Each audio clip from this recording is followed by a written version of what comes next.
Hey, I'm Gary and this is Heather. And Hello. we're actually a couple. But no, we're the founders of Freedom Church, and if you don't know us, I hope one day we might get a chance to meet you.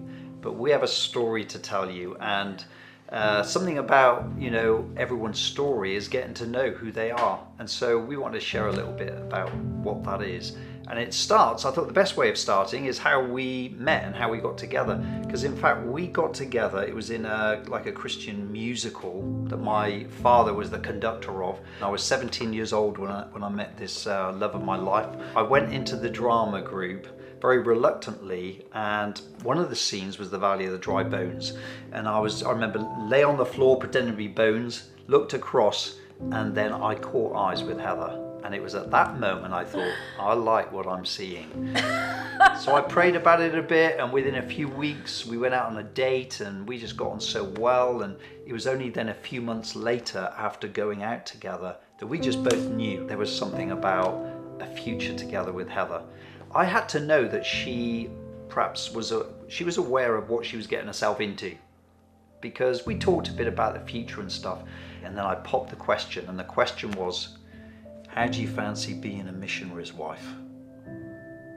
And with that, Heather looked totally confused, because she thought, do you know a missionary? Because at this point, I'm 18 years old, I'm not a missionary, and I asked her, and that's where the journey then began. Yes, eventually. So my background is the Salvation Army. Some of you might not know what that is. It's quite a traditional form of church, and I was raised in that from the year zero. Who Jesus was, he was really in the storybooks, but he wasn't really someone who was real to me until I was 10 years old. We had a boring service, and it was like, what could we do to have some fun? On this one occasion, we were on the platform, and we were in the young people's band. And just before we started, we decided to play a game. We all got sort of a chance to pull a straw, and the shortest straw would have a dare. If you get the short straw, when he does the actual challenge, you're going to need to get off from the stage and come down to the front and kneel at the mercy seat.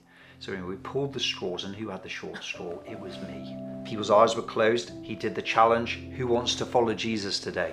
I put my hand up and then proceeded to get off and the platform, go down the front. There was about 200 people there. I was the only person. I knelt on this red mercy seat, and I was there remembering, oh my goodness, I'm doing this. I looked up at my friends. They were laughing. We thought this was a big joke. But then something happened. And this is what surprised me so much. I wasn't there looking for Jesus. I was having a big joke. And even now, I look back and I know that Jesus came looking for me, because while I was there, kneeling, having a laugh, suddenly I closed my eyes, and then suddenly I felt a hand on my shoulder, but there was no one there. I felt a hand on my shoulder, and within an instant, I knew that God was real, that Jesus died for me, and that he had a plan for my life at 10 years old. And he said, I want your life. And at that moment, I just burst out crying. I remember crying so much, I was so embarrassed, I ran out of that room, and I ended up going to hide in a cupboard for an hour, because something came over me, and I just had this impact from the love of God in that moment. I didn't have a big plan that I was going to change the world. I didn't have a plan that somehow, hey, I want to be a pastor or a missionary. But God came to meet me in such a powerful way. I could not deny that he was there for me. And I walked out from that place, never ever doubting that God had a plan, big plans for my life and my future. Didn't know how it was going to happen, but from 10 years old, I knew it. And that's how it started at the beginning. So we got married, and as soon as we got married, we went straight to Bible college, because that was the only way we could figure out we needed to do something to get ready for what God was calling us into. And after those 2 years, we were saying, what's next, Lord? What's next? And it wasn't going to Africa, or it wasn't going somewhere else around the world. It was, I'm going to send you back to where you came from. And I'm going to send you back into Herefordshire, the area that we grew up in, right at the time that Heather was also pregnant. So we moved to Leominster, and I was just about to have our second little boy when we started church. In fact, when we started, he was 10 days old, and we'd also just moved house, so it was pretty crazy and hectic, but all good fun. And I remember we started church in Leominster, and Leominster's a small market town. It's the sort of place most people actually drive through or pass. They don't actually very often stop in Leominster, and we really believed in the gospel, the power of the gospel, and we knew that God had called us to this town and that we were going to impact it, and we just wanted to see the whole city, the whole town saved. We were planting church. We were there like as missionaries. It was very small beginnings. We were sent out with 6 other people, an overhead projector and a tambourine. Yeah, so it's so funny when we look back now, because people, maybe you've come into our church right now and you see things as they are, or maybe you're part of a new church planned. But people will just presume that somehow this just happened. Don't ever discount those days of small beginnings, because you don't know what it's actually doing in you. Yeah. It was just our loaves and fishes. We had like something so small, and God started to multiply it. It took a long time. One by one. Yeah, it wasn't easy. We'd been building church in the same small town, did whatever we could to reach people.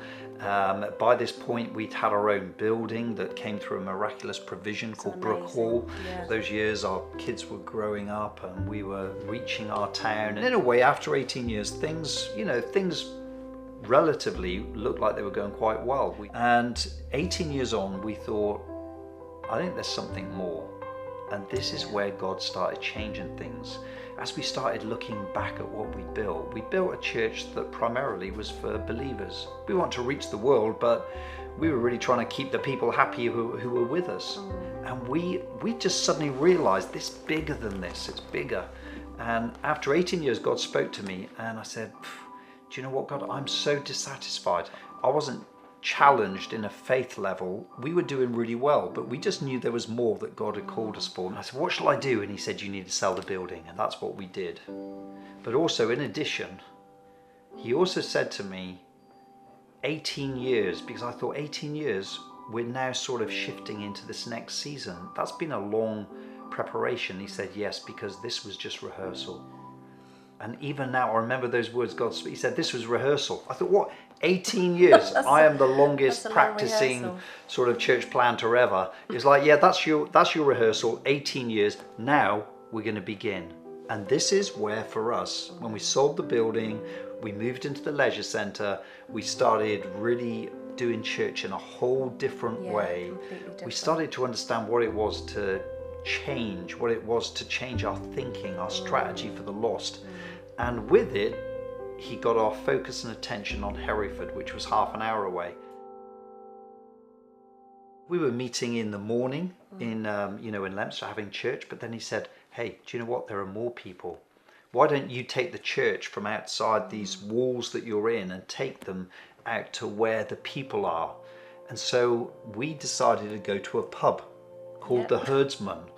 And we went to this pub, and it wasn't one of the best pubs, it was a cheap pub. We mobilized our young people at the time. Some of our people, we said, do you know what, church? We're going to go out from our 4 walls, place of our comfort. We're going to go to this pub, and we're going to put on a new style of church involving creativity, involving passion. We're going to break some new boundaries here that we've never seen done in church before. And so there was an excitement and there was vision, and we started doing church there. And we went out and reached people that would come through from the pub that would never come into church, but we went to them. And then in the coming weeks and the coming months, we started seeing response. We started seeing people come and meet Jesus until we got thrown out by the pub because it wasn't good for business. But that was the start of freedom. That was our outreach. It was an outreach to the world. It was an outreach of taking the church from being irrelevant to becoming relevant to the people around us. The outreach was such a success, and it really gained momentum, and the young people were really owning the vision. And so we moved our whole church. We changed the name of our church to Freedom, and that's when we made the move, and we crossed over into Hereford. And so we came to Hereford, started meeting in a school, and it was an amazing time, because I remember Clem, who's a great friend of ours, came and spoke into the church and prophesied over us. And he actually said, Freedom Church is going to change the world. And I was like, that is a great word. I don't know how this is going to happen, because we were so small, and when we crossed over, people left, which was pretty discouraging at the time, and it was a difficult time, even though we knew it was the right thing. But God said, you're going to change the world, and that was just the start of it. But we had to make the first move coming over the hill before we went and did the next thing. And we can translate sometimes that when God speaks and you follow, you're only going to see something better. But when we heard God speak and he said, hey, you need to move from here into this city of Hereford, that would somehow mean, hey, we're just going to get bigger. Well, we went smaller. So I mean, sometimes, to pursue God in the new flow of what he has, you have to cut off the old flow. But then you got to trust, because he's going to come through, and that's what happened. We started seeing new people coming in. We started seeing people arriving with this big dream in them that, hey, I'm called for something. Some people came from different nations, and they were arriving in our city in Hereford, and we knew that this wasn't just for Hereford. This was for somewhere large, much bigger. This was for the world that God was calling us to. We just began thinking, right, God, what are you saying? We've moved from Leominster to this small town into Hereford, this city, and now it seems to be bigger. See, God's got a plan that's far bigger than ours, and from it, he said to us, the first thing was, you need to draw a circle around Hereford, a 100-mile circle, and you need to plant your first church, because that's what churches do. That's what my believers do. They multiply. They don't sit in a room and just get fatter. They go and they change the world.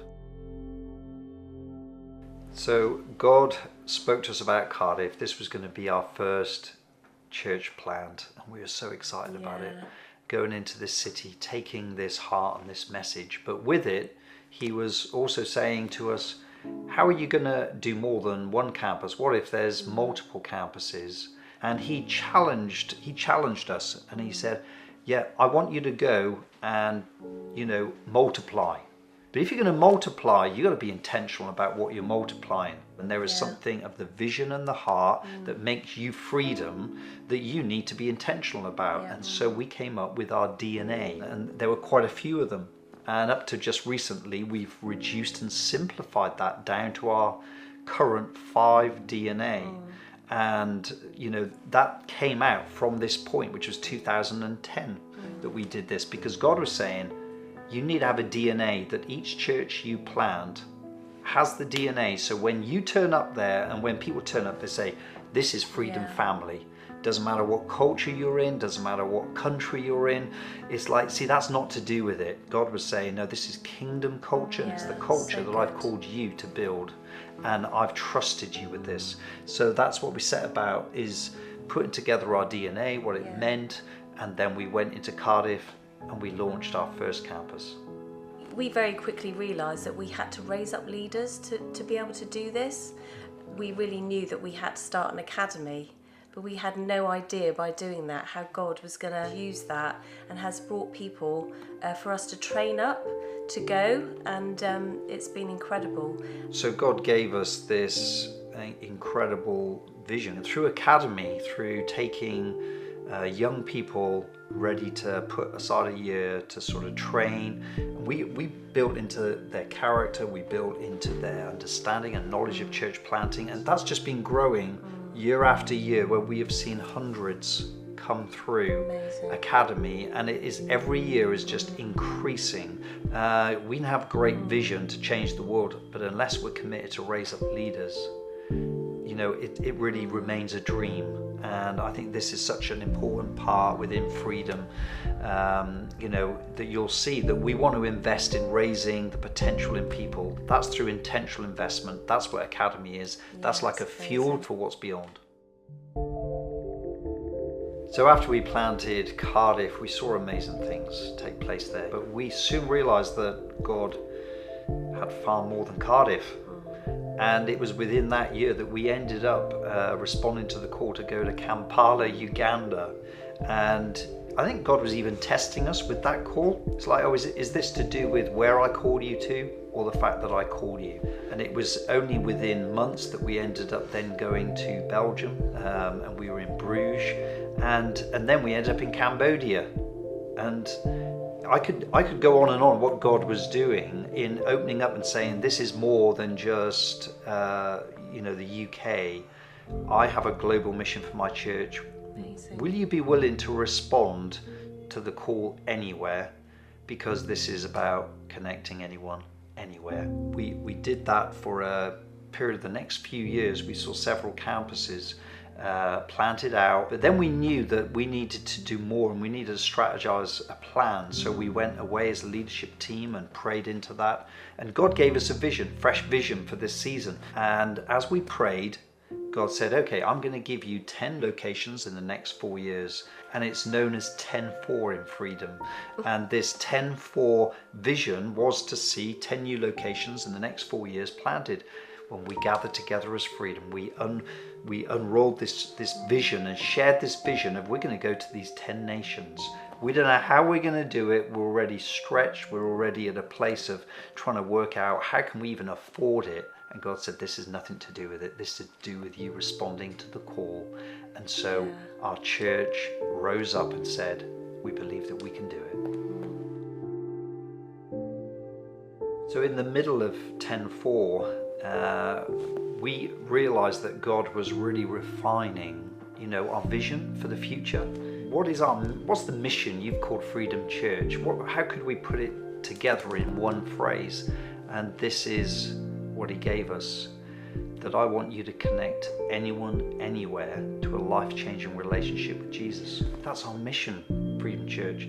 He said to us, anyone, anywhere, and we use that term. Maybe you've heard it already, that many of our people use. It's like anyone, anywhere.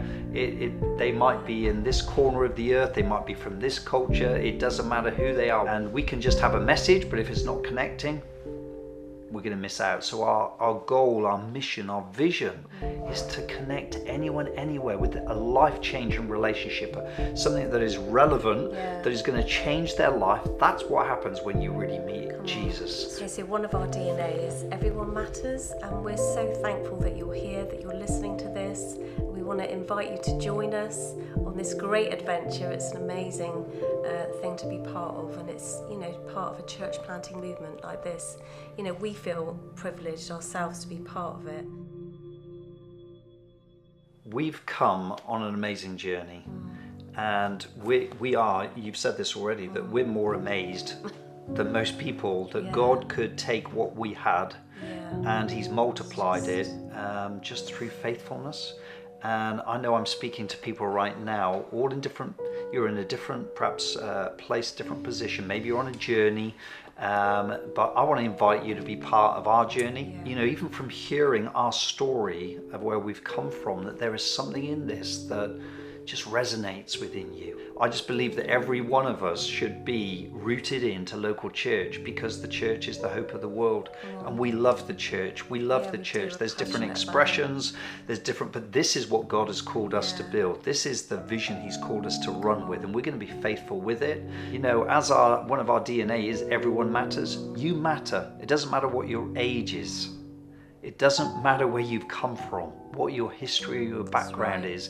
I'll tell you what, we have seen firsthand what God can do with people, messed up people, people that perhaps are confused, people that got lost. When you put your trust in Jesus and his church, everything changes. And so I'm encouraging you to consider, will you become an owner? Will you become part of owning this vision? Because we can't do this, and we didn't get here by ourselves.